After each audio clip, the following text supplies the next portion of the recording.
Hello guys, நான் உங்கள் anime man. ரொம்ப நாளாக பொருட்டோ வீடியோஸையே காணுமே, ஏன் பொருட்டோ வீடியோஸை ஸ்டாப் பண்ணீங்கங்கிற மாதிரி நம்ம சப்ஸ்கிரைபர் எல்லா வீடியோவுடைய கமெண்ட்ஸ்லேயுமே கேட்டிருக்காரு. இதுக்கு காரணம் எதுவும் பெருசாக இல்லை, வியூஸ் போகலை, அதுதான். பொருட்டோ ஃபேன்ஸ் எல்லாருமே எங்கே போனாங்கன்னே தெரியலை. கொஞ்ச நாளாக நம்ம சேனலில் வியூஸ் பயங்கரமாக அடி வாங்கிருச்சு. இதனால தான் நான் பொருட்டோவை விட்டுட்டு டிராகன் பால் ஜுஜுட்சு கைசன் அனிமே பக்கம் போயிட்டேன். டிபிவி சாப்டர் ரிலீஸ் ஆனால் மட்டும் அதை கவர் பண்ணி வீடியோ போடலான்னு நினச்சேன். பட் இருந்தாலும் இவர் தொடர்ந்து எல்லா வீடியோலையும் கேட்டதால் இன்றைக்கி ஒரு பொருட்டோ வீடியோவை தான் பார்க்க போகிறோம். ஆல்ரெடி எல்லாருக்குமே தெரிஞ்சிருக்கும், இன்னும் 2-3 நாளில் ஸ்னீக் பிக் வரப்போகுது. அதுக்கப்புறம் சாப்டரும் ரிலீஸ் ஆக போகுது. இதனால் இன்றைக்கான வீடியோவில் அடுத்த சாப்டரில் என்ன நடக்கும்னு தெளிவாக பார்க்க போகிறோம். அதுக்கு முன்னாடி நம்ம சேனலுக்கு சப்ஸ்கிரைப் பண்ணிவிட்டு அப்படியே அந்த லைக் பட்டனை தட்டி விட்டுருங்க. நம்மளோட பேக்கப் சேனல் இருக்குது, மறக்காமல் அதுக்கும் சப்ஸ்கிரைப் பண்ணி வச்சுக்கோங்க. லிங்க் டிஸ்கிரிப்ஷன்லேயும் இன்ஸ்க்ரீன்லேயும் ஃபஸ்ட் கமெண்ட்லேயும் இருக்குது. இந்த சாப்டரும் ஷின்ஜு இன்வேஷனை மையமாக கொண்டு தான் போக போகுது. முக்கியமாக பொருட்டோ, ஹிமாவாரி, கோபு, ஈனோஜின், சாய், மாமுஷி, ஷிகமாரு மாதிரியான கேரக்டர்ஸை நோக்கி தான் இந்த சாப்டர் இருக்கும்னு நான் நினைக்கிறேன். அதில் முதல்ல ஹிமாவாரி. இந்த சாப்டரில் அதிகப்படியான மொக்கையை வாங்க வாய்ப்பு இருக்குது. அதிக இன்சல்ட் இவங்களுக்கு நடக்கும். இவங்களோட பவர்ஸை இவங்களால் கண்ட்ரோல் பண்ண முடியலை. கிட்டத்தட்ட தான் ஒரு மான்ஸ்டர் அண்ட் யூஸ்லெஸ்ஸுங்கிற அளவுக்கு இவங்க புஷ் செய்யப்படுவாங்கன்னு நான் நினைக்கிறேன். இப்படி ஏன் முதல்ல நடக்கணும்னா, சில சாப்டர்ஸ்க்கு முன்னாடியே ஹிமாவாரியால் குராமாவை கண்ட்ரோல் பண்ண முடியலை. ஹிமாவாரி இதில் ரொம்ப டம்மியாக இருக்காங்கங்கிற கதையை சைலண்ட்டாக இக்கிமோட்டோ எழுத ஸ்டார்ட் பண்ணிட்டாரு. இதுக்கு ஏற்ற மாதிரியே தான் அடுத்த இன்சிடெண்ட்டும் நடந்துச்சு. ஆமாம், ஹிமாவாரி மாமுஷி இன்வேஷன் நடக்கும்பொழுது மாமுஷி சோச்சோவை அட்டாக் பண்ண வந்திருப்பார். அப்போது ஒரு வேகத்தில் ஹீமா லீஃப் வில்லேஜுக்குள்ளேயே அவங்களுடைய டெயில் பீஸ்ட் பாமை யூஸ் பண்ணியிருப்பாங்க. இதை பார்த்து ஷிகடாய் கடுப்பாகி இருப்பார். அவங்கள திட்டவும் செஞ்சுருப்பார். இப்படி அடுத்தடுத்து ஹீமா டம்மியாக்க பட்டுக்கிட்டே இருக்காங்க. அவங்களுக்கு குராமா பவர்ஸை யூஸ் பண்ணவே தெரியலைங்கிற மாதிரி எக்கிமோட்டோ காட்டிக்கிட்டே இருக்காரு. இது ஒரு கட்டத்தில் ஹீமாவாரியை டிப்ரெஷனில் தள்ளும். தான் எந்த வகையிலும் யூஸ்ஃபுல்லாக இல்லைங்கிற எண்ணத்தை ஹீமாவுக்கு கொடுக்கும். இதனால் ஹீமாவுக்கு கன்ஃபியூஷன் அதிகமாகும். அவங்களுடைய பவர்ஸை ஃபுல் பொட்டன்ஷியலுக்கு யூஸ் பண்ண மாட்டாங்க. சில சாப்டர்ஸ்க்கு முன்னாடி மாமுஷி ஹீமாவை கொன்ன மாதிரி காட்டியிருப்பாங்க. இதை கண்டிப்பாக ஜூரா தான் பண்ணியிருக்கணும்னு நம்ம எல்லாருமே ப்ரெடிக்ட் பண்ணியிருந்தோம். பட் யோசித்து பார்த்தா இதை மாமுஷியை கூட பண்ணியிருக்க அதிக வாய்ப்பு இருக்குது. அப்போது அந்த அளவுக்கு ஹீமா வீக் ஆகிட்டாங்களான்னு நீங்கள் கேட்கலாம். ஹீமாவை அவர் கொல்ல முடிஞ்சதுக்கு ரீசன் அவங்களோட இந்த இன்ஃபீரியாரிட்டி காம்ப்ளெக்ஸாக இருக்கலாம். இதனால் இவங்க அவங்களுடைய பவர்ஸை ஃபுல் பொட்டென்ஷியலுக்கு யூஸ் பண்ணாமல் போய் மாமுஷி இவங்களை அந்த டைம்லைனில் கொண்டு இருக்கலாம். பட் இப்போது பொருட்டோ இருக்கிறதால அவர் ஹீமாவுடைய இந்த இன்ஃபீரியாரிட்டி காம்ப்ளெக்ஸை டாக்னோ ஜுட்ஸு போட்டு காலி பண்ணி ஹீமாக்கு கான்ஃபிடென்ஸை கொடுக்கலாம். நீயும் கண்டிப்பாக யூஸ்ஃபுல் தாங்கிற மாதிரி பொருட்டோ ஹீமாக்கு சொல்லி இதனால் ஹீமா அவங்களுடைய பவர்ஸை அவேக் பண்ணலாம். இப்போ வரைக்கும் ஹீமா அவங்களுடைய ட்ரூ ஃபார்மை அவேக் பண்ணலை. அதை மாமுஷிக்கு அகென்ஸ்டாக நடக்க போகிற ஃபைட்டில் அவங்க அவேக் பண்ணலாம். அது பேரியன் மோடாக கூட இருக்கலாம்.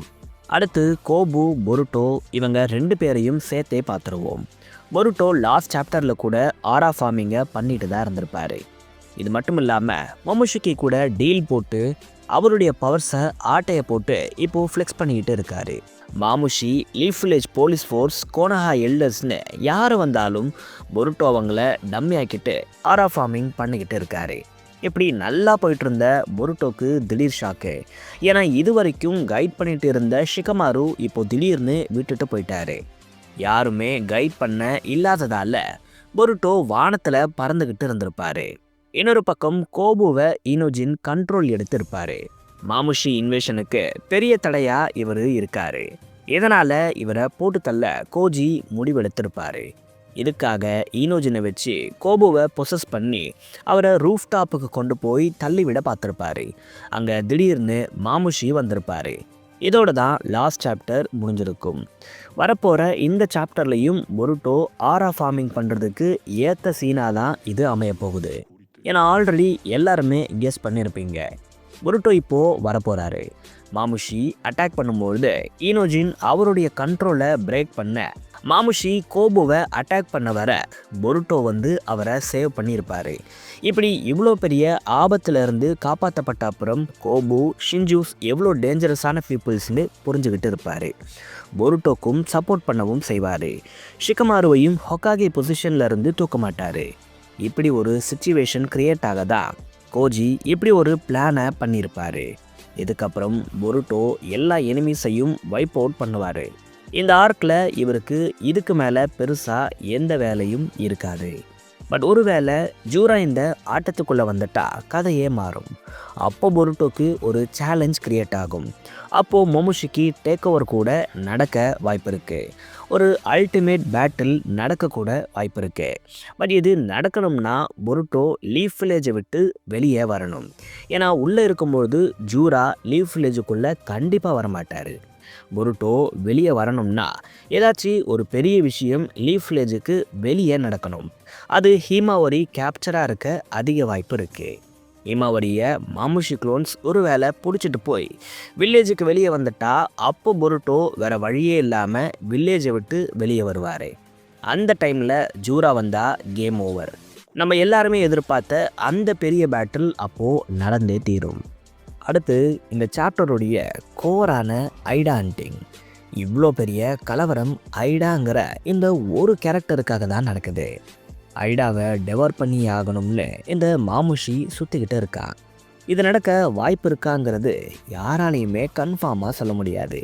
ஏன்னா முதல்ல டேமனுக்கு இருக்கிற பவர்ஸுக்கு ஐடாவை மாமுஷியால் டச் கூட பண்ண முடியாதுன்னு சொன்னேன். அப்புறம் மாமுஷி கிட்ட சீக்ரெட் பவர்ஸ் நிறைய இருக்கிறதா ரிவீல் பண்ணியிருப்பாங்க. லைக் மாமுஷியால் ஈஸியாக ஒருத்தருடைய கண்ணை பார்த்து இன்ஃபர்மேஷன்ஸை கலெக்ட் பண்ண முடியுங்கிற மாதிரியான நிறைய எபிலிட்டிஸ் இவருக்கு இருக்கிறதா சொல்கிறாங்க. இதை வச்சுக்கிட்டு மாமுஷி ஐடாவை டெவர் பண்ணிடுவாருங்கிற மாதிரியெல்லாம் இப்போது தியரிஸ் போயிட்டுருக்கு. இன்னொரு பக்கம் ஷின்ஜூஸ் இது வரைக்கும் வின் பண்ணதே இல்லை. ஸோ இந்த ஆர்க்கில் ஷின்ஜூஸ் வின் பண்ணாதான் அவங்களுடைய ஹைப்புங்கிறது ஃபேன்ஸ் மத்தியில் நிற்கும். இல்லைனா இவங்க ஒரு டம்மி வில்லன்ஸாக மாறிடுவாங்கன்னு சொல்கிறாங்க. ஆனால் என்ன கேட்டால் ஐடாக்கு எதுவும் ஆகாதுன்னு தான் நான் நினைக்கிறேன். பட் மாமுஷி ரொம்ப க்ளோஸாக போய் தான் இந்த பேட்டலில் தோக்கிற மாதிரி இருக்கும். ஏன்னா இப்படி ஒரு சினாரியோ வரக்கூடாதுன்னு தான் கோஜி பயங்கரமாக உழைக்கிறாரு. ஸோ அவர் தோக்க வாய்ப்பே இல்லைன்னு நான் நினைக்கிறேன். இந்த சாப்டரை பொறுத்தவரை ஐடா கிட்ட மாமுஷி நெருங்கலாம். ஒரு கிளிஃப்ஹேங்கர் மாதிரி இந்த சாப்டர் முடியலாம். ஏன்னா பல சாப்டர்ஸாக மாமுஷி ஐடாவை தேடிக்கிட்டு இருக்காரு.